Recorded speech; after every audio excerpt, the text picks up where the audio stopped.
What's up, everybody? It's Randy with Direct Action. Today's segment is supported and brought to you by Grey Fox Strategic. Grey Fox Strategic is a Canadian-made, founded and distributing company in high-level Kaidex.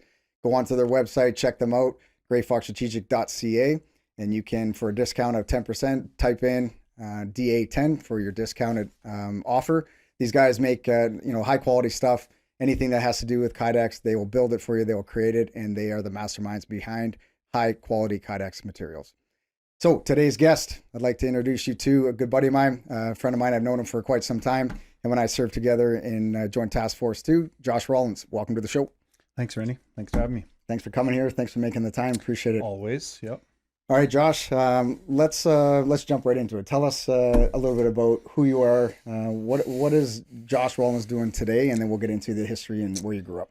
Yeah, I'd say that that kind of splits two ways. There's post-military life, which, as you know, isn't always as straightforward as it seems. Yeah.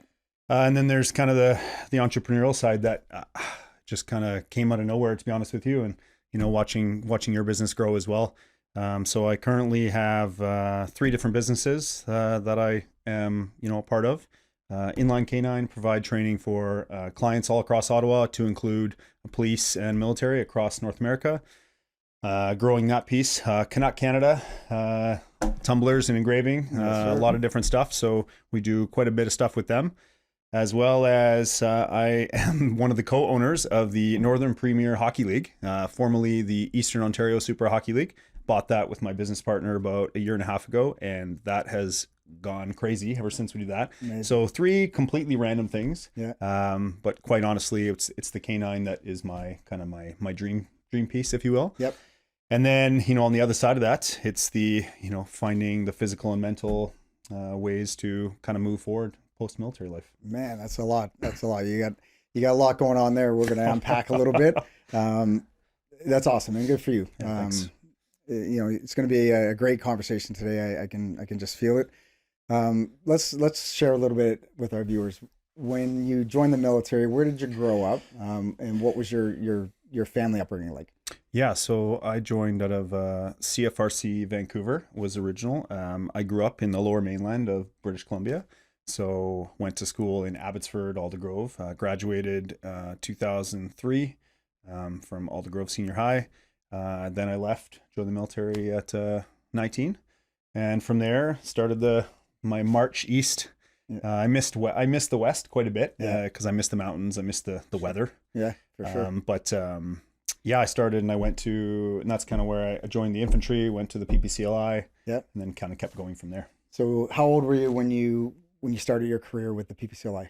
19. 19 years Yep. old. So Yep. Young man. Did you go to? I guess it would have been Saint Jean at that time. Saint Jean for basic, Yeah. and then I went right to my not my threes, but the SQ they called it back then. I can't even remember, but SQ out of Wainwright. Wainwright, Alberta for quite a bit of time there. Yeah, yeah, you and me both. That's where I did mine as well. Cool. So infantry school, everything goes well, and then now you're posted. Where are you? 1 or 3? 3. Three. Yeah. Okay. So I got to Edmonton in June of 2004. Yeah. So kind of just the height of the Afghan piece started to ramp up. 9/11 had happened, kept going, and they started to look at, let's deploy some battalions here. So I came right out of the BIQ or whatever it was, my threes, my infantry threes. Right onto some training, and then we deployed in 2005 as a part of the PRT. Yeah, I remember that. Camp Nathan Smith, yeah. Right on. Yep. So that was your first deployment with PPCLI? 21 years old, enjoying with the Pickleys. That was my only regular Army tour. Right on. Which was awesome. It was a great intro to military life. Yep. It wasn't, wasn't straight into combat. It wasn't, it was very... talking to the police over there, the military, getting lay of the land in Kandahar. And it was a great time. I had a great section commander. Yeah. Honestly, just a fantastic tour. Good. Yeah. And for people that maybe are unaware, there's a lot of different phases and segments that were happening in Afghanistan during the whole time that we were there as a Canadian contingent.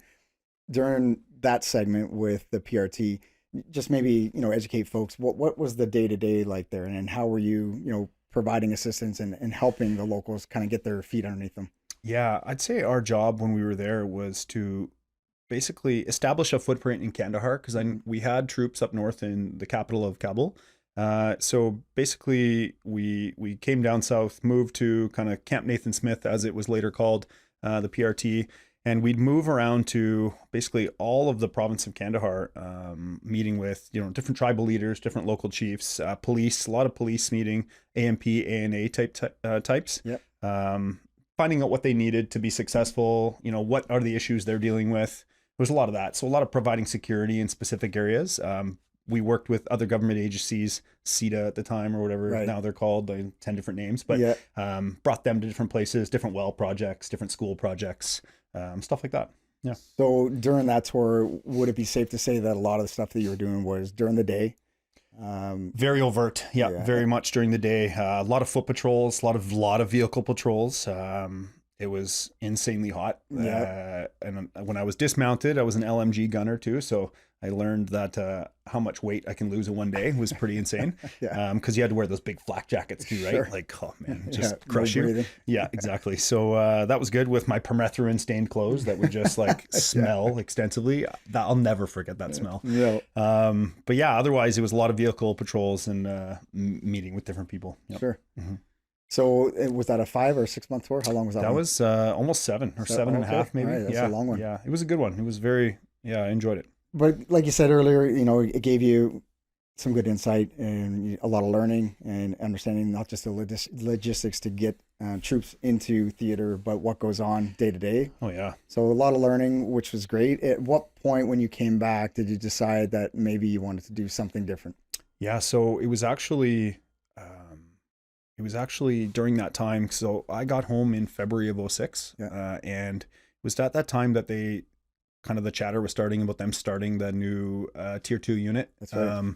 No one really knew what it was or what was purpose for. Yep. It was never really known, different names, SOG, CSOR, all these different things. But I knew it was something that looked kind of fun. I was, I think 22, maybe 23. Let's try it out. So it kind of was one of those things where it just kind of, hey, this sounds good. The regular army is okay. But I kind of want to branch out a bit. So to speak. So when you tried out for CSOR as we know it now, were you part of that original team? Yeah, original course. Cool, yeah. Cool. So OG, if you will. Yeah. It was interesting. Obviously it's a lot different then than it is now. Sure. Just they had to stand it up, right? Yeah. So, there was a lot of people that, the first 3 years I'd say they were really still restructuring it. And, then you really saw who needed to be rooted out still, and it was kind of the selection lasted 3 years, let's call it, until posting season, right? So, but it was a lot of fun. I met a lot of the the Hill guys were basically ran our course, right? So it was just force fed everything. It was a long haul, and it was great. And at that time, what was the selection? What did it look like? Was it a couple of weeks, couple of months? Was it was no selection. It was straight to course. It was basically how long? April to August. So oh wow. Yeah, okay. 4.5 months. Yeah. Until we climbed some hill in Kamloops to Bugles, and that was graduation. It was incredible. Yeah, it was pretty cool. Long and when time. You guys started, if you remember, how many people started roughly, and then how many did you finish with? Oh yeah. I'm pretty sure it was over 300 that started. Wow. I think so. It was separate things. Right. And then they kept reducing. And I think the final, 187 or 200 people maybe. Wow. But then you saw that get reduced quickly. Basically, once positions, got filled, it got switched out. Yeah. Interesting. That's really cool to be part of something like that. Right? It was cool. Stand up position. That's good. Mm-hmm.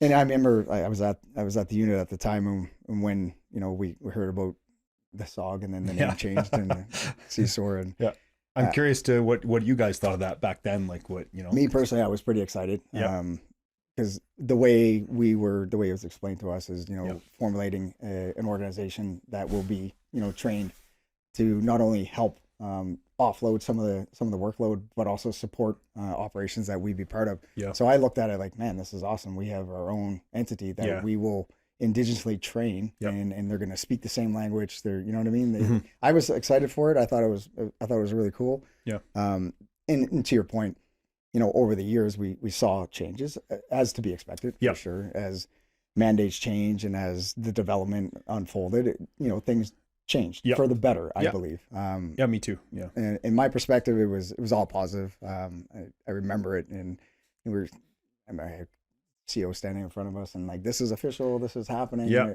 And you could see, like, I would say, unknown. Yeah, there was a lot of unknowns, a lot of questions, like, what are they going to do? Yeah. And, in some cases, some guys are like, well, are they going to be doing our job, or are we doing their job? Like, what does this look like? So there was a lot of unknowns, which, as we know, it makes people feel uncomfortable, right? Yeah. But my perspective, I was excited, and I'm still excited. Like, I think it's awesome to have, really 4 different organizations that do very different things, but also there are a lot of crossovers too. I think it's brilliant.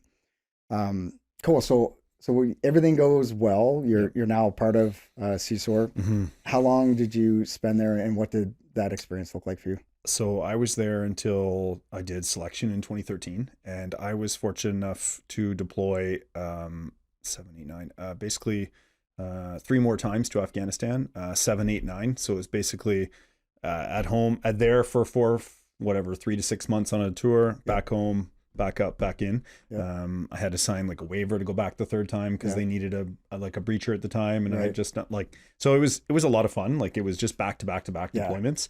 So honestly, it was the height of Afghanistan. I think most guys who in our background, that's one of the most fun times I've had. Amazing. The 309 trip was probably one of the most fun I've ever had, besides an Iraq tour later on we'll talk about. But yeah, the Afghan times were awesome. So a lot of build up, training, deploy, build up, train, deploy. Like, it was constant. Okay. Pretty like get into a bit of a battle rhythm where what's coming. And, there's no question, and then the expectation is knowing that you're going to be going again. Yep.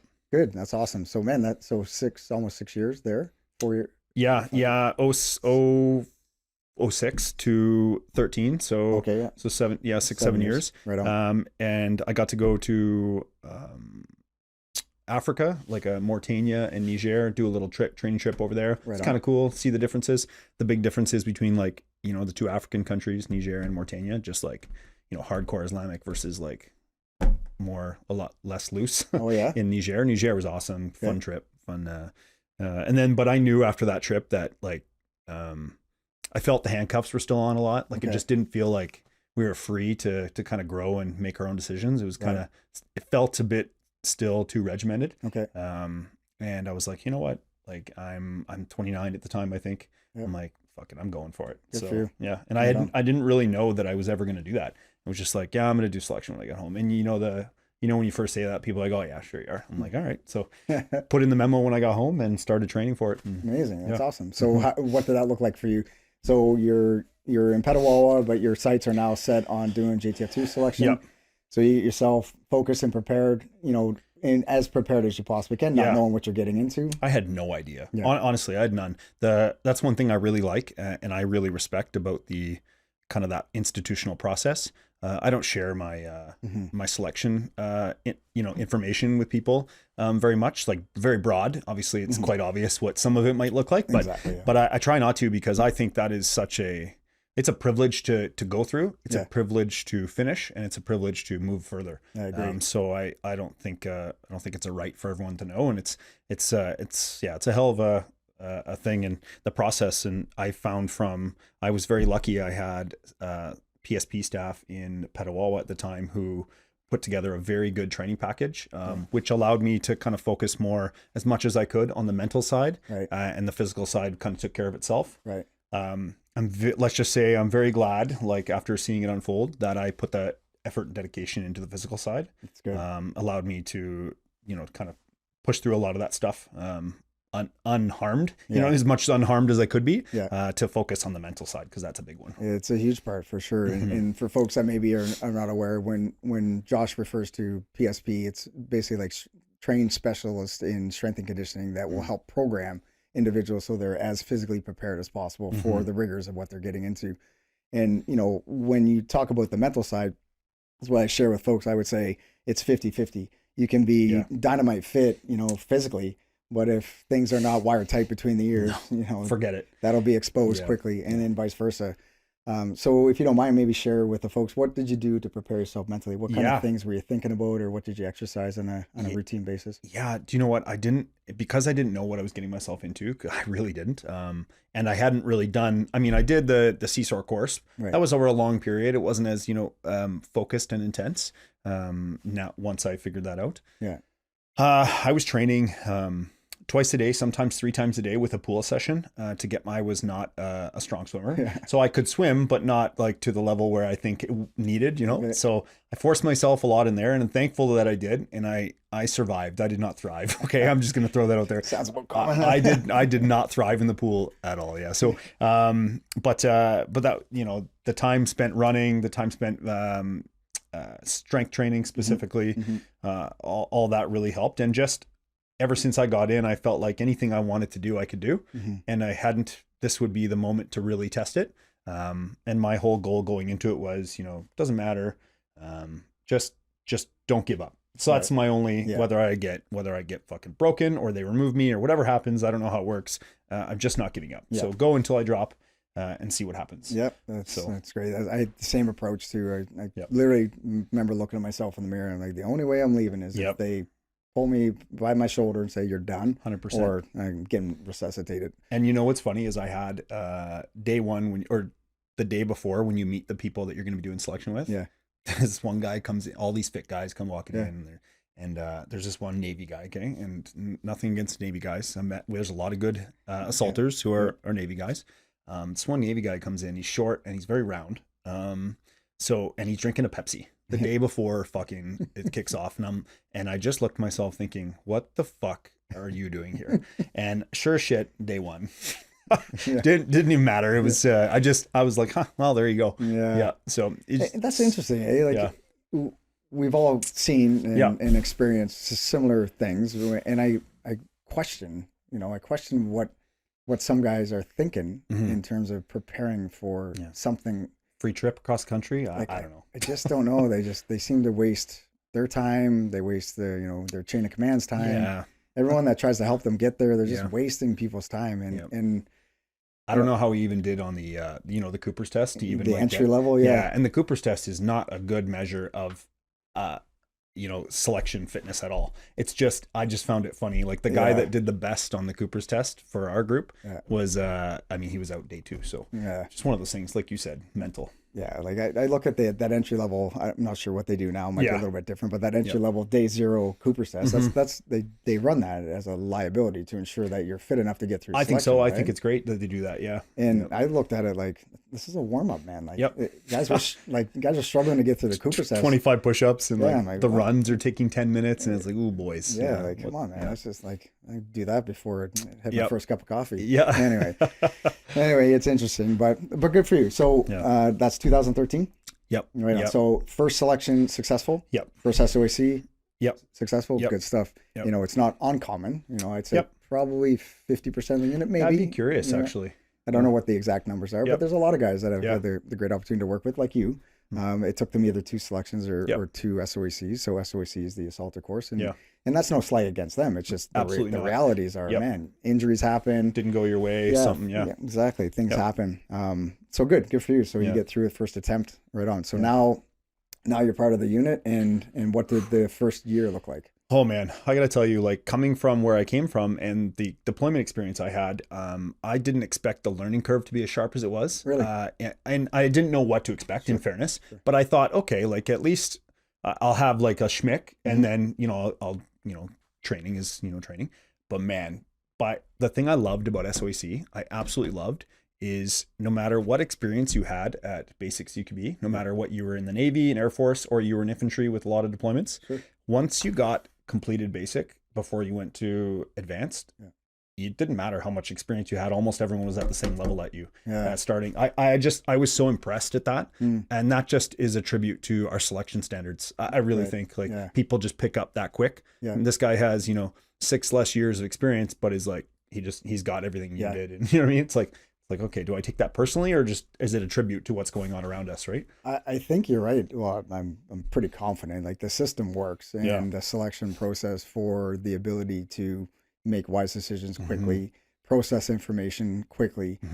I agree with you, whether or not, and we've worked with them. We've worked with high level guys that came from the reserves, Reg Force infantry, Navy, Army, Air Force. Those guys that have those traits that are able to assess what's going on around them, process information, and make wise decisions, they're found everywhere. Yeah. And the reason I say that is I believe we have a ton of talent in the Canadian Armed Forces all over the place, everywhere. Whether they're in the Air Force, it doesn't matter. There's talent everywhere.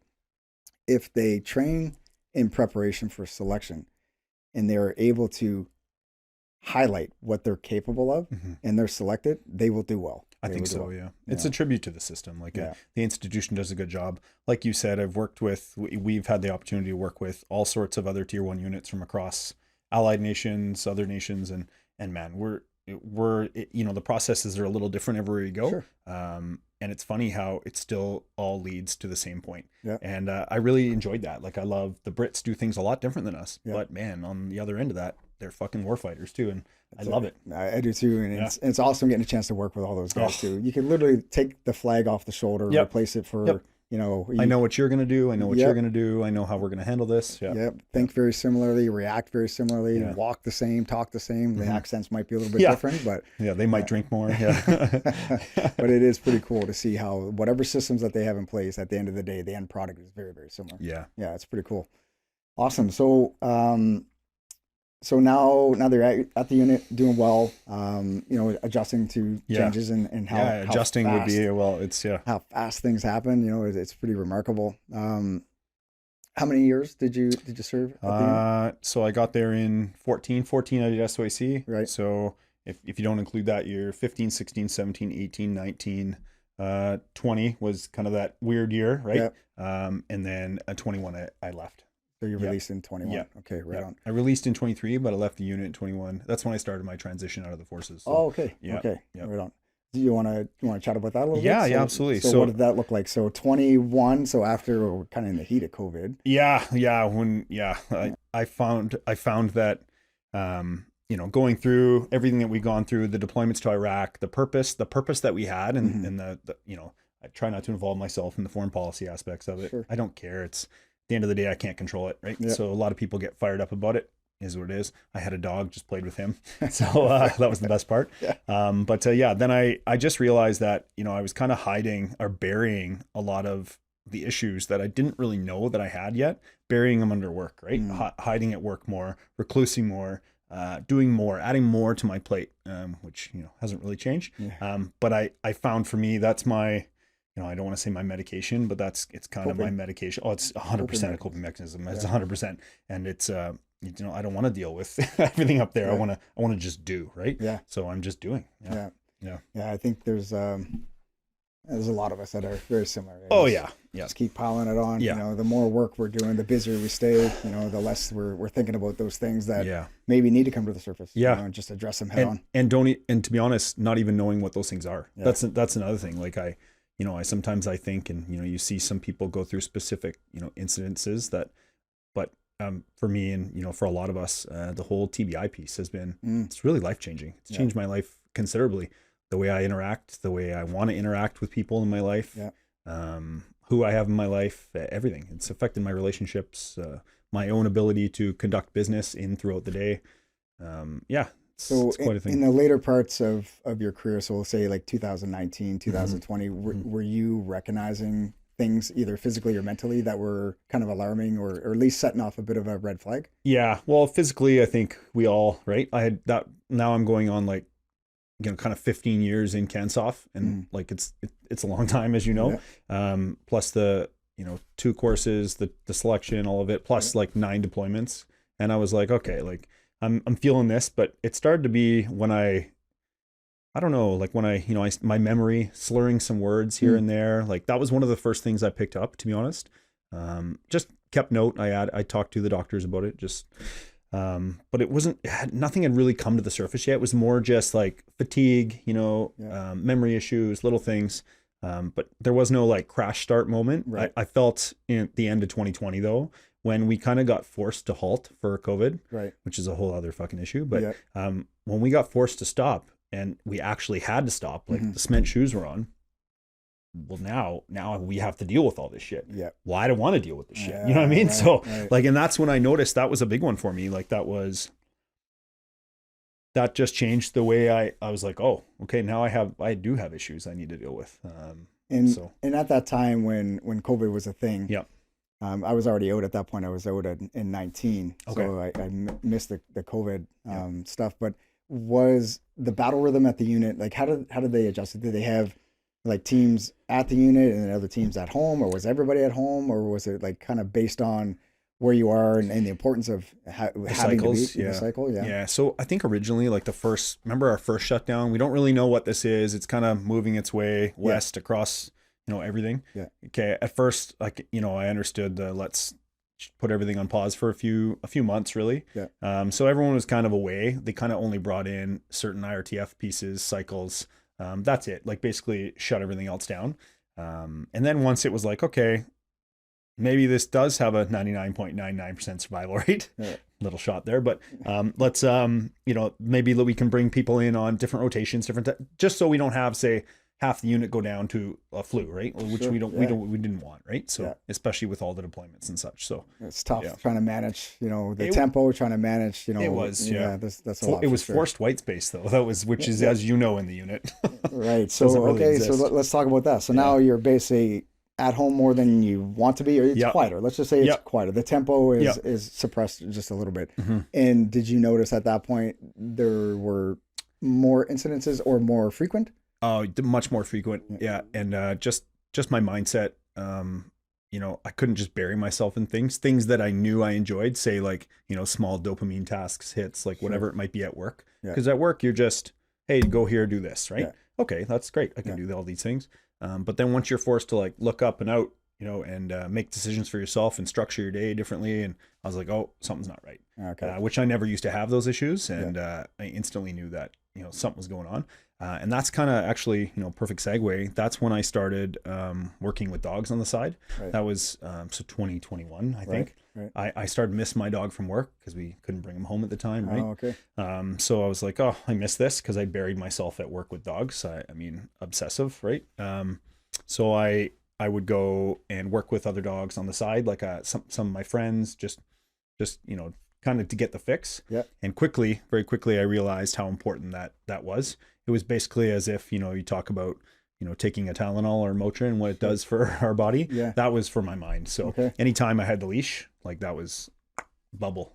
So really nice. Interesting. So you're not only good at training dogs, but you had a passion for it. But you also recognized earlier that it was a coping mechanism or healing. It was helping you heal. Mm-hmm. So you were recognizing that while you were doing it. Mm-hmm. And then now, if you want, let's talk about the business now, because now that's exactly what you're doing. It kind of went into that. First off, thank you. Like I do, like I feel as though I have a passion and a skill for this. I'm never done learning, and I'm going to continue to grow and learn. And I've changed the way I do things each and every month or year that I've done this. So 2021 kind of started working. All of a sudden, this became it just became a thing. So it wasn't just about, to me, now looking back, it wasn't just about the product that people were happy with. It was about the experience that it kind of created too. Because I think, well, a lot of the things, it kind of comes out in our selection maybe and stuff. There's a lot of different characters at our unit, a lot of different personalities, a lot of fun, easygoing, right? We're easy to talk to. We're direct, which is not super common in the civilian land, right? So it was kind of like a new experience a lot of people had, and they really enjoyed it. And I got a lot of great feedback.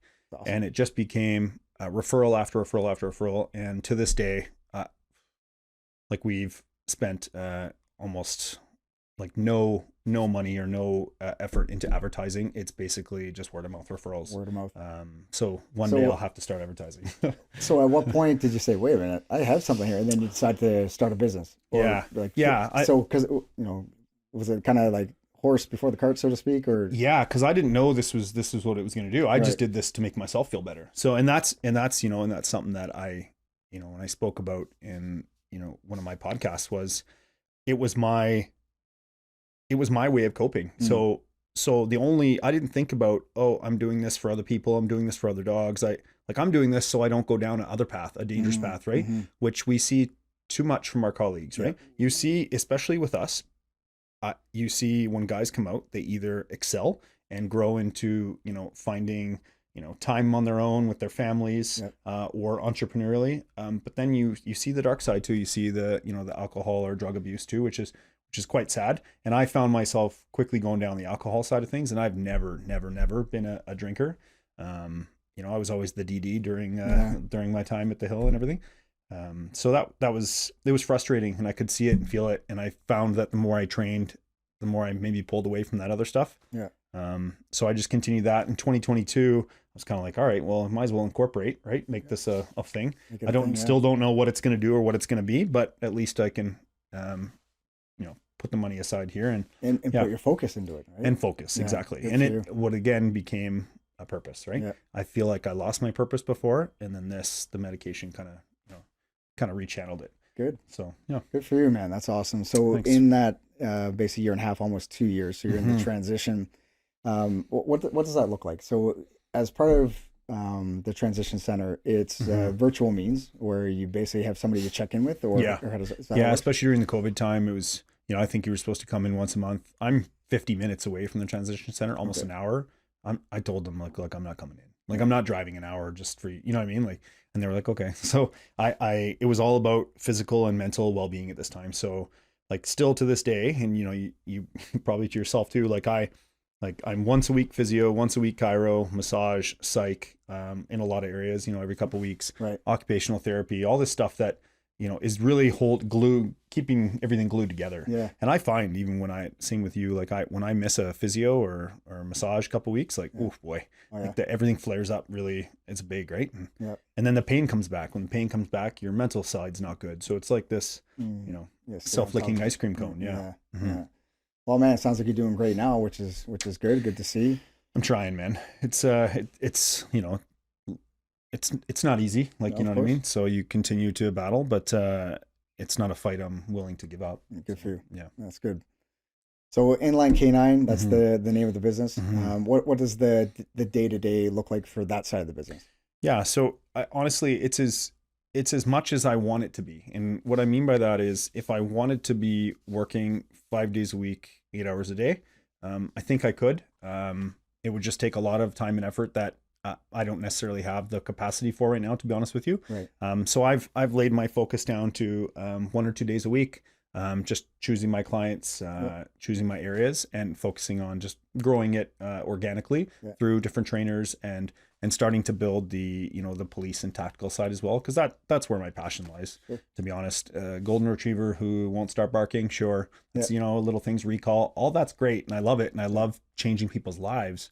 But really working with somebody that's on the street like that, making sure they come home at night and their dog comes home, that's where I want to be. Yeah, good for you. Yeah, that's good, man. So back in 2016, I was able to start working with Kaidex, and the reason I wanted to start working with Kaidex was because I was a left-handed shooter. Finding left-handed gear was extremely hard. So I just put 2 and 2 together, started working with Kaidex, making left-handed holsters for myself.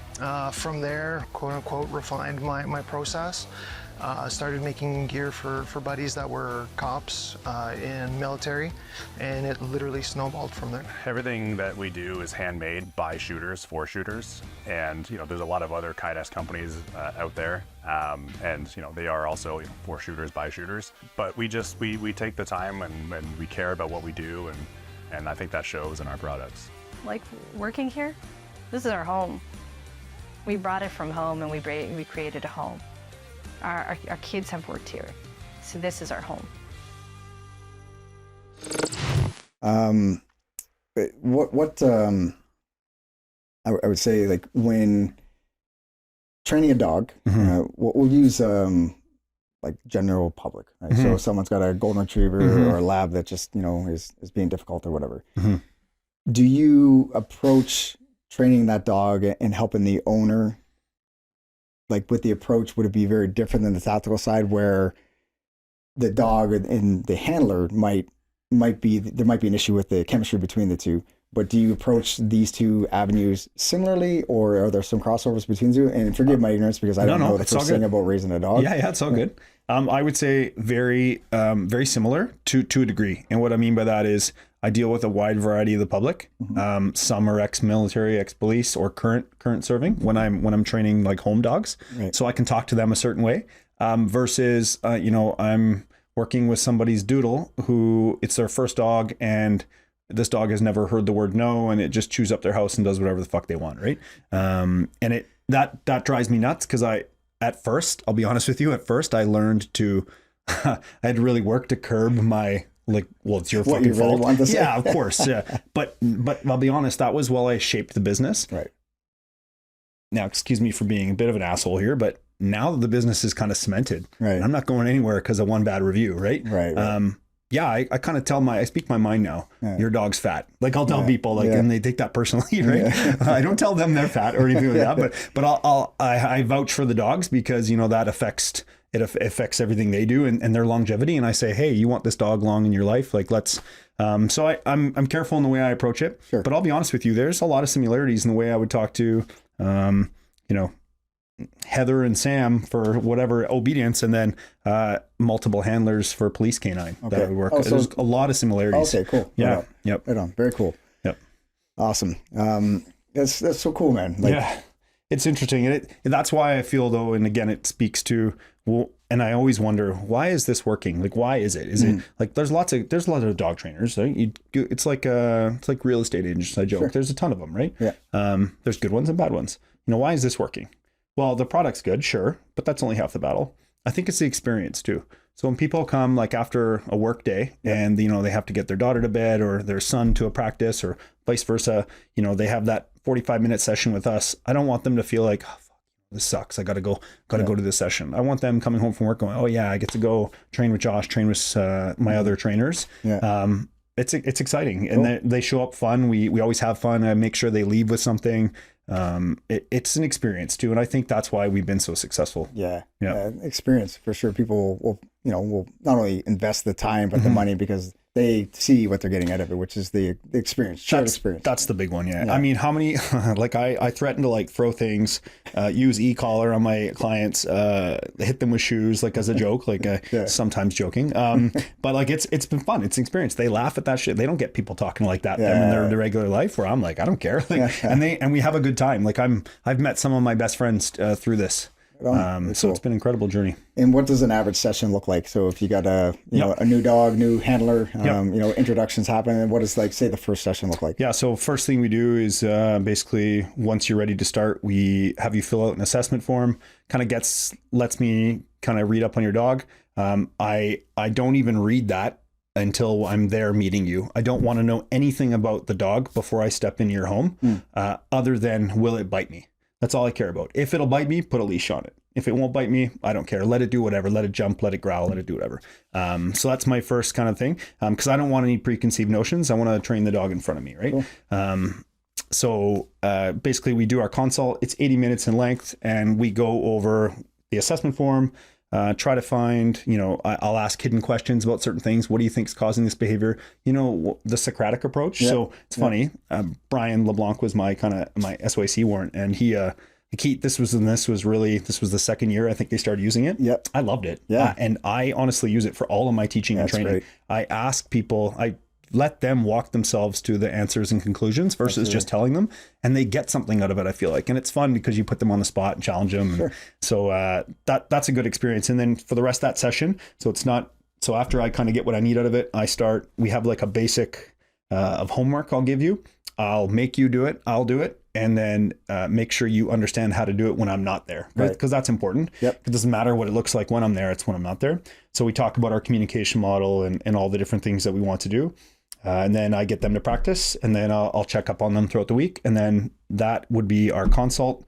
And then we would then meet for our first session, a week or two later. Cool. And go from there. And then I can tell right away if people have been putting in the effort or not, right? Doing the homework. Oh, 100%. I can tell right away. And, I love seeing our clients grow because I can tell they put in the work and their dogs thrive, man. It's so rewarding to see these dogs live extremely fulfilling lives and people getting the best dog that they can in that moment, right? So it's really rewarding. You see some people still don't put in the effort, but that's why I feel as though we're priced at a pretty good. We've worked to achieve that rate where we get people that will put in the work. Yeah. Because if if you price yourself too cheap, nobody cares. Nobody will put in the work. It's not a big deal. If you have skin in the game, people tend to work harder, right? That's right. I think anyone would do that for anything. So very cool. So consistency being big the key. time. Yeah. Structure and communication. I took that away from, my time at the Hill with our dog program. And I was obsessed with our program and added and changed a lot of new things to it. And so I missed it when I left. Yeah. But this gives me an opportunity to do it. So good for you, man. That's awesome. And are you still pretty active with the Canuck Cups? How's that going? Yeah, it's busy. Yeah, I'm very busy. Yeah. My wife and I kind of run it, and she does a lot of the admin. I just kind of do some of the stuff for it. So it's quite busy. We're receiving new orders all the time from new companies, different corporate people. I think that's a big one. A lot of first responders, EMS, fire, all that type of stuff.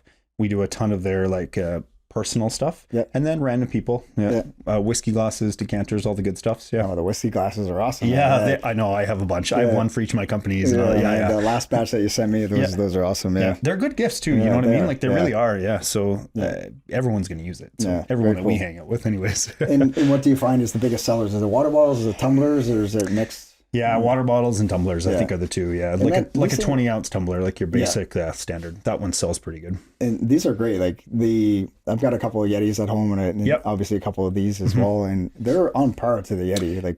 Keeping things cold or hot depending on what you want. Yeah, with that, I totally agree. They're pretty much identical. It's negligible. You're gonna find. The thing I noticed between the two is just the weight, a bit of the weight. Yeah. The Yeti's a bit heavier, a bit more rugged, but that's also reflected in the price too. Of course, where it's and being able to engrave and get it personal and personable. It's you can throw it around and still not feel like got to spend another $100 on a water bottle. Yeah, fair. So Very cool, man. Good for you. Yep. And man, so you got a lot of things going on. Your wife's helping you out. So actually, if you don't mind, tell us how's your wife involved with the business? You have a couple of kids, or you have one child and one on the way? I do, yes. So I have an 11-year-old little girl. Yep. I have 50% of the time, if not more. Yep.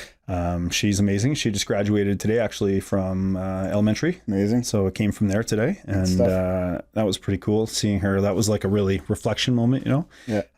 And my wife is currently pregnant. Yeah, she's due August 25th with a baby boy. Amazing. So I'm super stoked about that. So now I get one of each. So I can kind of selfishly, I'm really looking forward to the boy too. You know what I mean? I love my baby girl, but another little savage would be kind of cool too, right? So part of me really likes that. And the wife is she is an OPS officer with Ottawa.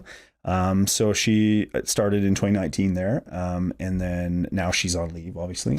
She's working for the B&E side of things right now from home, and then the goal is to kind of her take some leave once she goes off, and hopefully be full-time mom. Good stuff. That's the goal. Congrats, man. Good for you. Thanks. I'm happy for you and your missus. That's awesome. And then you got another side gig as well. So I didn't have enough on my plate. So the senior league, recently retitled. Yeah. So, I mean, really, it's senior hockey. Yeah. So it's the Northern Premier Hockey League is what we just rebranded. Yeah. We wanted to change it, give it a bit more of a professional feel and role. We bought it, my business partner and I bought it as the Eastern Ontario Super Hockey League. Senior hockey started as 4 teams, but now stretches to 18 in the capital region. And we just expanded into the Metropolitan down south of Toronto, kind of southwest. And we have another 7 teams down there. Wow. It's incredible. It's growing like crazy. We have an outlaw tournament starting next April out of Ottawa that we're going to bring teams in from around the province and eventually around the country to play in. Cool. And we want to grow that side of things, but we're getting a lot of ex-pro players, ex-NCAA, Div 1, junior, local people, right? OHL, AHL, a lot of AHL guys, some former NHLers. It's a lot awesome, of fun. Man. Yeah. I got a buddy of mine, Alex. He's a military guy. He was playing for the Dundas Rockets. Yeah. A few other guys that are playing for that team. What's his last name? Gumbronson. Oh, yeah, I know Gobranson. He's the one that tore his ACL, right? Yeah. Solid guy. Yeah, man. Very good player. Yeah, great dude, great hockey player. Yep. But man, him and I had become really good friends over the last few years, and I went to watch him play. That is some good hockey. There's some talented players in that. And the Rockets what's cool, man, are is stacked. Those guys are, whatever. they got 9-to-5 jobs, they've got families, they show up, no practices, they show up on a Saturday or Sunday, they get after it. And then off they go back to their lives, man. It's pretty wild. And the crazy part about it is some of these players are driving hour and a half, 2.5 hours on some of these away games. Yeah. Like we have teams stretched out in Low, Quebec, down to Tweed, Lindsay, Durham. That's a haul. Man, it's crazy. Now you won't ever, we won't play those teams, it's 2 conferences and such, but it's a haul, man. Guys might live in Ottawa, but then be a part of the Tweed team, right? So now let's say the Tweed's playing a team south of them. Now they got to, it's crazy. And some of the cultures these teams have built is fucking incredible. It's pretty awesome. And my job, when I look at it as the president, co-owner of the league, is to provide a safe spot for them to play so that, they don't mind driving 2 hours on a weekend because they get to suit up in front of Tweed, crazy fans, Barry's Bay, 1,200 people a game, they're packed. It's awesome. And when you took it over, what enticed you to get involved with that? How did that kind of come to the surface? I wish I had a reason. My co-owner, my business partner approached me and was like, hey, I was downstairs and he was a contractor that I hired, and he's like, hey, you want to buy a hockey league with me? Kind of like joking. I think he was serious, but he's like, what if you got Canuck involved and we had engraved for all the teams and everything? I said, okay, could be interesting. What's the buy-in? What's our profit? Sure. Start to do business analysis, because sometimes it's an easy no or an easy yes, right? Sure. And man, you know what? It's become something that's been fun. You know how everything draws from you, make withdrawals. This I feel like is some deposits to me as well. Cool. It's kind of fun.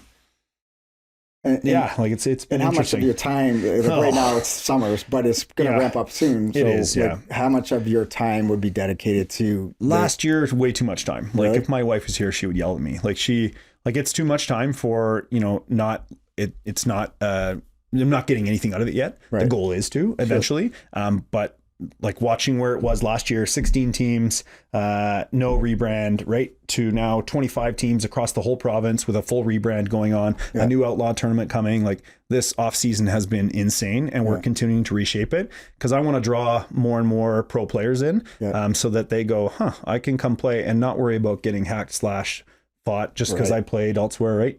I want to give them a spot to play where it's professional. The stats are up to date. It's a good culture. And how would you polish that? How would you clean that up? Because I know, and I'm not hacking on referees or fans, but I've been to a few of those games, and some of the fans can be, they're kicking the hornet's nest. Did you go in the playoffs? Yeah. Yeah. When in the, not last year, the year before? Yeah. Yeah. Gananoque. I wasn't again. Yeah, but it was against the Islanders, the finals. I think it was, Okay, yeah. So that was before we took over. I've heard a lot of that stuff as well. I wasn't impressed at all. And I made it very clear to the teams that when we took over, professionalism will be a value that, will be instilled from now on. And I will not tolerate any of that shit. So if you're not on your fans, then I'm going to come on you. Yeah. And you won't like it. You know what I mean? Yeah. So I would say this year, our playoffs went incredible. It was a bit of a learning curve from our end running it. I think, some mistakes we won't make again. But in terms of our finals between Smiths Falls and the Rockets, incredible, man. Just grade A hockey. Yeah, it's great. It was so much fun, man. Yeah, it was a blast. And good on you guys to try to make it a little bit better. Yeah. Because, man, some of the stuff that I saw, I could see why. Off the ice, you too. You know what I mean? Both on and off the ice, where a guy's going to go home. He's got to go to work the next day. Why does he want to come? Why bother? Right? Yep. Why bother drive 3 hours potentially to get hacked by somebody that played junior C? Exactly. You know what I mean? And you're a pro player. Yeah. So that was one of the things we did right away. And, I talked about the learning curve earlier coming from CSOR to the Hill. Yeah. The learning curve for these guys was suspensions. So we made it very clear right off the hop. The first few weeks last year, if you look at on our league site, 4 or 5 suspensions every week, right? By week 7 or 8, the next 6 weeks, right there was maybe 2 suspensions, you know what I mean? Like not even per week total. Right. So like, I think the message had to get clear, because the previous owner, I don't think did a good job of establishing what's allowed and what's not allowed. So we're trying to like build a lot more consistency in that. You do this is happening, you know, oh, this is your second offense, right? So we take this shit seriously, because what I don't want is some guy to play 2 games a year and then ruin somebody's career who, you know, we just can't have that. And, and I put the onus back on the teams for that too. If you bring a guy in and he hurts someone, well, it's not just him who's going to pay for that, right? Yeah. So, and even like, you know, we're all human, right? So we'll watch, you know, referee maybe make a bad call or miss something or whatever, whatever, we're human.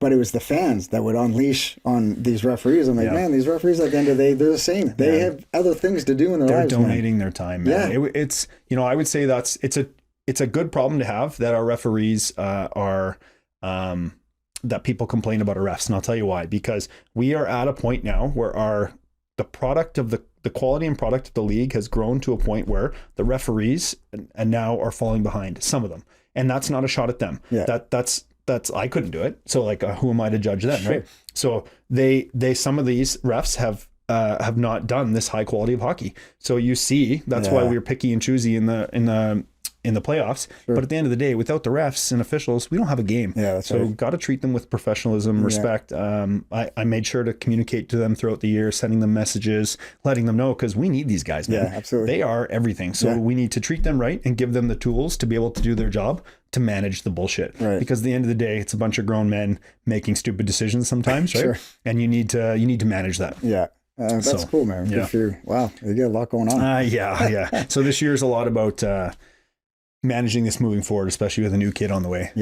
So figuring out, having people help me, hiring people for the league, hiring people for inline, and just me pulling back and focusing on management. Right on. And I guess once junior juice arrives, you get into a new battle rhythm. You'll figure out what you can and maybe shouldn't do or should do. Exactly. The wife will kind of guide that too. So. She has a say in the matter. Very cool, man. That is awesome. Well, good for you, man. Thanks. That's a lot going on. I appreciate it. Yeah. No, it's been great. But I mean, at the end of the day, inline is the flagship, and that's what makes me right. So what's coming up for inline? What have you got coming up? Maybe like 3 months from now? Do you have stuff in line ready to get after it? Absolutely. So I just came back from a trip down to the coast, Vancouver. I was an instructor at the Canadian Police K9 Association Patrol Dog Seminar, hosted by the Vancouver Police Department, the K9 department, who are, man, shout out to them, a professional run organization through and through, the best guys, honestly. Very cool. Amazing. So I got to instruct there 3 days with, a head trainer from Edmonton, a Regina handler. We had handlers from across BC and Alberta, Victoria, Lethbridge, Calgary, Edmonton, Lower Mainland, RCMP. It was fantastic. So I got to work and kind of, I find with the hill, your foot's in the door in a lot of places because you have been there. But what can you do with that foot in the door, right? So, because at the end of the day, if they can slam it in your face pretty quick, right? Because I'm not a cop. I don't necessarily know what they do, because it is different, right? How I would respond and how they respond, right? But the canine piece, to me, it's the same. And I tweak it for what's needed for their rules of engagement and how they handle the dog. And my goal is to just help them succeed. So that was amazing. I got to do that. I have a trip with York Police coming up, as well as a trip to Australia in November. Amazing. Yeah. So they're flying me out to work with them at a working dog symposium for a couple of days. So I get a week in Australia, which is kind of cool. I haven't been there in a long time. That's kind of it for the rest of this year. I'm about to hire probably 5 new apprentices / trainers. I'm going to do so by the first week of July I'm going to notify everyone. We recently put out a hiring process.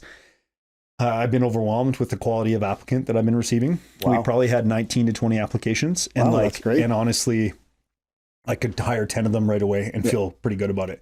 So I have to trim that down. It's not because, I dislike someone. It's just like, this person beat you out, right? It's not, which kind of sucks. So doing that will allow me, my focus for the next 6 months to a year is going to be focusing on training them so that they can move out and now grow our reach, right? So with those applicants, will you like you look at you had 20, we'll say 20, so you had 20 applicants. Up the 20, based on what you see on paper, then select say 6 and then run them through like a mini selection. Well, you know what, to be the point, I know now what I'm looking for on the character side. The skill side, honestly, I don't care, because I can teach skill. I think I can add more to that personal. I want the person and the character, because that's the experience that we talk about. Skill can be taught, and you know, we have 2 trainers right now. I just finished with another apprentice who started on her own. She's doing awesome, Sarah. So I have 2 Sarahs right now, which is kind of funny. And yeah, hopefully get these next 4 or 5 going here. You know, starting up by next summer, hopefully taking their own clients. It's a bit of a process, because obviously I don't have them 5 days a week. We kind of have to go off my availability and their availability. Right. So I'm going to kind of break them down into maybe 2 or 3 smaller cohorts and just train until I feel they're at the point in which now it's time to take that next step. Very cool. Which will allow me then to just focus on, you know, high profile clients, tough situations, or tactical stuff. So. Cool. All right, Josh. So maybe if you don't mind, maybe share a little bit of your experiences with the dog. So you had the opportunity to deploy as a canine handler in Iraq, and maybe walk us through what those deployments look like, and how maybe they were different from one to the other. Yeah. So I was lucky to go to Iraq 3 times. Lucky. I say lucky because I did enjoy it. Yeah, it is lucky. Yeah, it is. And everyone in the military knows who's in those deployment cycles. Like it is lucky to get to deploy, right? It is. We're not the States. We're a bit different. Like, so it is nice. So I went in 2016, 2018, and 2019. I did K9 course in 2017. And then I was fortunate enough to take my dog to Iraq in 2018 and 2019. Which was a vastly different experience, and one that I feel has really shaped and changed the way what I'm doing with my life now, to be honest with you. And the biggest one for me is it became about the capability. It gave me a focus, right? I found, okay, how can I make this capability better for the team? You know, when something wasn't going our way, or, you know, strategically weren't allowed to do certain things, right? Just take my focus elsewhere, go train my dog, right? Don't worry about it. I mean, I wake up every morning with a dog who is happy to see me, right? Just like grab my coffee, go, you know what I mean? It was honestly just a fantastic experience. I got to just grow, make mistakes, learn, change the way I do things, and it's really shaped the way I do things now. In those experiences, do you feel like the dog capability was utilized adequately, or maybe underutilized, or no? So that's one thing I'm very proud of, is the way that I continued to try and build on the capability, the way that the unit used it. It was underutilized in the squadrons for a lot of years. And I feel for 2 years anyways, we, especially in my squadron, we really utilized the K9 to a high level, and that was a tribute to the people in charge. You know, they saw the value. I made sure they saw the value. I wanted them to see it, because at the end of the day, it's not about me and the capability. It's about what we can provide to the effect, right? To the team. It's not about like, I want to do this, like, because, you know, that's all a fun thing, but if that's not important to the mission, it doesn't really matter, right? So, you know, the searching capability for bombs, super important, right? Utilize that a ton, a lot of searches, and you know, and the effect if you needed to bite someone as well, which was great. So yeah. And the dog that you had at that time, was it the same dog for both deployments? It was. Or, sorry, 3 deployments? Yeah, 2 with the dog. Yeah, so same dog. Yeah, same dog. Yeah. And was your dog, you know, higher on the bite drive, or was he higher on the search drive, or was he pretty even tempered? So super even keel. Yeah. And we joke, but he's, you know, he wasn't the meanest dog by any means, but he didn't need to be. And this is one thing where I found, okay, what does the squadron need? What do we need in this mission? So do I need a big mean dog that's just going to hammer everyone, or lose its temper and hammer my number 2 or my number 3? We don't need that shit. I want an even keel dog who knows how to stay loose. And then when I need to turn you on, can you turn on? And he was that. He was that to a T. He taught me how to train him. So he was so clearly, sometimes he'd look at me and say, you know, what are you trying to get me to do? Hey, I want to help you out here, buddy. Right. Like it was very good. Like he let me make mistakes and just help me communicate. But from capability wise, like I was able to utilize him a ton on both deployments, which really helped the team and the mission. So it was great. It was nice. And with the experiences where maybe the dog was underutilized. Do you think that's maybe attributed to guys in the stack comfort level or education on what the dog can do, or what do you think that was a cause of? Education, and not just to the guys in the stack, but as a whole, the capability as a whole. Right. You know, we this unit was so fortunate to have the program started up by who it was started up by. So Brad Gillespie started. Oh man, you know, one of my idols, if not my idol, right? And to be able to work kind of under him, learn from kind of the way he did things and continues to do things for the OPP now too. You know, I'm trying to get more involved with them and do things with them because he just has it right, man. And I see now that I started working with police forces, I see his influence into organizations across the country, which is so cool to see big organizations steer towards bettering the capability because of him and the hard work. He's a wicked smart dude. He's extremely hardworking. He speaks dog. Like he works so fucking hard. And he does a really good job of educating the guys that are working in around the dog on what to expect and what could happen. Right. So he does. He's brilliant for sure. And I remember when he came to the unit and he stood up the program. You know, his approach and the way that he took on not just the education piece, but then seeing the training, laying it out and then seeing it through to fruition, even from like dog selection, handler selection. Like all of that was, was Brad. And like he's a wealth of knowledge. I got nothing but time for him. He crushed it, man. And he's absolutely crushing it for the OPP right now.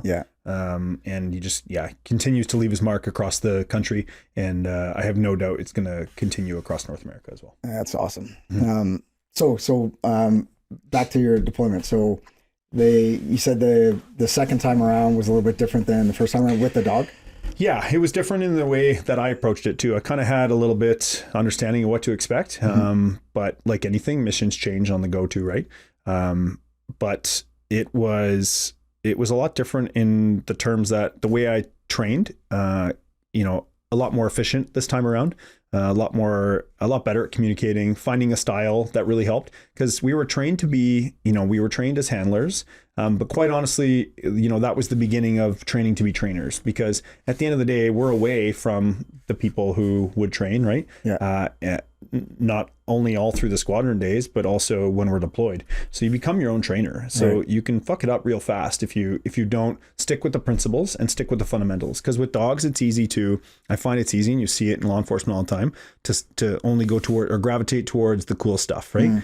Like and I find if you know, what's the mission? You know, operations drive training, right? At the end of the day, train for your operations, right? And a variety of them. So did you find between the two, the requirements for, you know, what it was, the task at hand, that changed, therefore the way you approached the employment of the dog changed, therefore the outcome was enjoyable for yourself? Yeah, 19 was a lot more involved. We were like, I had a great deck commander, Boo Boo, for those who know him, Greek god, amazing guy, just an incredible person. And I got to work with just some great, troop warrants and troop officers and stuff that allowed the capability. They understood how good the capability could be and its use. So we every mission, you know, we deployed on, we were utilizing it to its maximum. That's great. Yeah, so it was great. It was really nice, and that's really, like, honestly, that was really one of the first times in the unit's history that the capability's been used to that level, because it really, I know there was times earlier on, but it depends who was handling it too, right? Level 1, level 2, assaulter, supporter type thing, because things change, right? Sure. It's just the way it is, where your location. So being able to enter and clear buildings with my dog attached to me, hindering nobody in the stack, like, that was a point of pride for sure. Just being able to make sure that I'm not in anybody's way, because I still need, my primary job is still gunfighter. Right? At the end of the day, I need to be that. So, that's number one. And that dog is merely a tool. Absolutely. He's just he's, you know, my pistol's on my right, he's on my left. It's just a tertiary. That's pretty cool. That's a good way to look at it. What about like insertion methods? Have you had any kind of wild, like weird heralds with him attached to you, either down the ropes or? Yeah. So I like, oh man, I say luckily, but he's got a lot of fast roping and rappelling experience. Yeah. The old backpack and the old. I love the fast rope because the fast rope is now nice and comfortable just with that tool we have, so I don't fly down and land on him. He did a ton of that, like probably 50, 60 times each. And what was his behavior like in the bird? Oh, super calm. He could care less. Yeah, he was pretty neutral, honestly. He was a well neutral dog. Didn't even need a muzzle. Like I could leave him unmuzzled, not worry about him like tagging the guy next to me. The team really loved him. He was great with them. They knew how to utilize him and move him around. And I actually got to jump him as well. So I got to jump him twice, which was really cool. He loved that too. He was great, right? Falling. He was just like, okay, this is cool. And then I took some, exactly. I took some GoPro video and like, as I come under canopy, I'm like, good boy, like petting him and everything. And it was fun. Very cool. Yeah. And now, like, with obviously the expense and the value of those dogs, are guys consistently, well, I would say not consistently, but are they still jumping with a live dog? So they have that experience, or are they more towards the dummy dog? It's definitely dummy dog is because you don't want to just jump with the dog just because. There's a purpose for it, right? So we need to know how the dog would react under that kind of stress. So it's funny. The second jump that I did with him, I put out a hide from some explosives along a route search. So I try to pick something that would be mimic what we would do operationally. So I put some explosive out, let it kind of soak. I basically landed, unclipped him, put up my chute, grabbed him, and sent him on a route search just to see how he'd react. Maybe he's like, no, I need a half hour I need a drink to get over that, right? Man, he goes right to it. Could care less. Like they're not bothered by it. It was nuts. Like, and that just speaks to the dog selection piece, right? And Brad was one of the dogs that Brad picked too. Just fantastic. Does his route search, indicates, gets rewarded, like could care less. Amazing. It was pretty cool to watch, man. I was like, cool. Oh, fuck yeah. And so your last tour was Iraq? 2019. 2019. And it was good. You had positive experience? It was awesome. Yeah. I had a great team. And the missions were fun too. So good. Yeah. A good way to kind of end put a cap on things really, because that's when you saw a change in Iraq and kind of the way things were going there. So as they move further south. So sure. Right on. Anything you would do differently looking back on it on that last tour?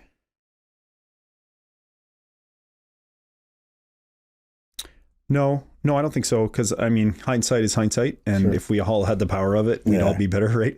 But I got to make my mistakes, learn, grow from it, make changes, and really push and utilize the capability. See where I could push more. But always focusing on the basics. And I think that's always been something that is a good reminder, because at the end of the day, on the assaulter side, it's not some magic wand that we wave. It's understanding the basics and knowing what the people around you are going to do in all situations, really. Yeah. Right? Trying to be as predictable as possible. Absolutely. Because once you have that, I mean, that changes everything. When you know what the guys around you are doing, you just fall in like an ant, right? It's pretty cool to watch. In your transition from PPCLI to CSOR to JTF2, with the conventional forces to, your first steps in CSOR, and then, getting some experience with SOF, and then going to JTF2, what do you see are the biggest differences between the three? And then, with that question, you can think about it for a second. What would you share with, a young influential soldier that he's motivated, he's hungry, he wants to, see what he's capable of? Because you've experienced that, right? Not a lot of people have that same kind of landscape. Think about it for a second, but what did you see as the biggest differences from PPCLI to CSOR to JTF2? And then reflecting back on it, what advice would you give, a young 22-year-old that is hungry to do something very similar? Yeah, it's a good question. I think the biggest thing that I saw from the Army to CSOR originally was in the battalion, you had you knew who the standouts were. They kind of made themselves very apparent in their specialties, recce snipers, whatever it might be. Yeah. You had certain guys, 1 member, 2 members out of a team that really, really stood out. And as a new guy there in the battalion, you could see these people, you saw it from the outside, right? But when we got got to CSOR, and especially what I've seen of it when I last deployed with them, 2018, 2019. Right. Like now you're talking like, 80% of that team or 70% of that team is like super checked out, like really strong guys, very intelligent. How to drive mission planning and how to drive mission execution, really good. But then when I the jump that I saw, another jump from CSOR to the Hill, was just like everybody, like it's everybody. So no matter where you came from or what you did, your experiences, whether you had no tours, one tour, or 5 tours like I had at the time. You go there, I mean, wow, like somebody there with 4 years there, I was just like, fuck, man, this guy knows what he's talking about. This like new set of experience, new set of looking at things. I was just so impressed with how everyone was that one guy now. You know what I mean? It was really cool to see, and there's so many different personalities there and different, but everyone had the same, let's do the job, right? So I'd say that was the biggest one for me. It was just the quality of the individual. Right. And that's nothing, it's not a shot at any of the other organizations, Army, all that stuff. But you continue to strive in life just like any job, right? Yeah. I mean, it's no different. If you look at where we draw from, right? Yeah. So like, we in the Canadian Armed Forces, it's a voluntary military, which means we're drawn from Canadian citizens, right? So Canadian citizens, they choose to be a reservist, for example. So, part-time soldier, part-time school teacher, whatever it might be. And then those ones that are motivated to do something a little bit more challenging themselves, maybe they go reg force. Yeah. Maybe they then after a few years, they dabble with something in the special forces. The point of it though, is we draw from society. And we are a reflection of our society. Right. Yeah. And we have a ton of talent from coast to coast in all demographics and all professions. And it's really cool to see the ones that are in uniform, that are proud Canadian Armed Forces members that just keep wanting more and just, what I mean? It's really cool. And it's also very unique that we are in a position that, with an organization like JTF2, that we give that outlet for those folks that are hungry for just a little bit more, Yeah. No, I agree. And it's pretty cool watching that and seeing that. And, hopefully, they said they're going to start putting money. I've heard recently the whole 2% thing. Yeah. But then it seems like they're just moving like numbers around to make anyways. That's a whole other thing. I just smoke and mirrors, same bullshit. It's the same stuff. So I hope that the military gets more focus and love, because, that capability is so important. Sure is. And you know what? Nobody cares until you need it, and that's the thing, eh? Nobody, we don't need the tanks, we don't need the ships, you don't need them until you need them, right? You need them. And I think that's one thing that's made the SOF specific side of things across the world so useful is, they don't require a lot. We don't, right? It's just the training, and as equipment wise, we're as cheap as they come, right? Like realistically, we don't need battle tanks. So, but now with the whole Russia-Ukraine thing, you're seeing like how a $2,500 drone is wiping out what it can do. It's crazy. It's certainly changed the landscape of what the war fighting footprint looks like today compared to a decade ago. Absolutely. Very different. And to answer your last question, just about what I would say to a younger soldier, some of the best soldiers that I've got to work with were reservists. Matt, Aaron. These guys are they're some of the pillars of that organization, revered, and they're they're amazing people, and they have their own challenges now post-life, and they're very good people. And I would say no matter what you are, what your experience is, it doesn't matter. When you go there, and when they're gonna teach you. So it's about who you are and how ready you are to show how committed you are. So don't worry about your experience level right now. Focus on, do you want it or not? And if so, do it. That's great advice. Because it's worth it. It is. It absolutely is. I would do it again in a heartbeat. I wouldn't change a fucking thing. No, I loved every minute of it. That's great advice. Like they're going to teach you all the skills, all the hands and feet stuff. What they can't teach is character. Whatever type of person you are, you come, give your best, put your best foot forward, and let the chips fall where they may. I was just about to say let the chips fall. Absolutely. Yeah, that's great advice. Awesome, buddy. Anything you want to share with our viewers before we wrap it up? Any last minute kind of nuances in terms of what you got coming, how people can find you, anything? So yeah, besides all our Instagram and websites that I'm sure will be made available in the show notes, one thing I've recently started that I look to continue to build is recently started a podcast with Inline K9 called Unleashed and Uncensored. Cool. So we kind of dive into canine training, entrepreneurial side of things, kind of no holds barred on a lot of things. Some of the community members, we've been so fortunate to create such a fantastic community, and they're so diverse in what they have going on. Small business owners, large business owners, EMS, first responders. So it's, getting them on, getting them to share their likes, wants, and needs, and how the dogs have changed their life, and pre and post training with us. So yeah, that's kind of cool. Very cool, man. I like it. Good stuff. Right on. Check it out. Support him, like, subscribe, all that good stuff. Josh is a good dude. He's done a lot of good things for the country, and he continues to do good things for our community. So, pay your respects. Thanks, man. Cheers.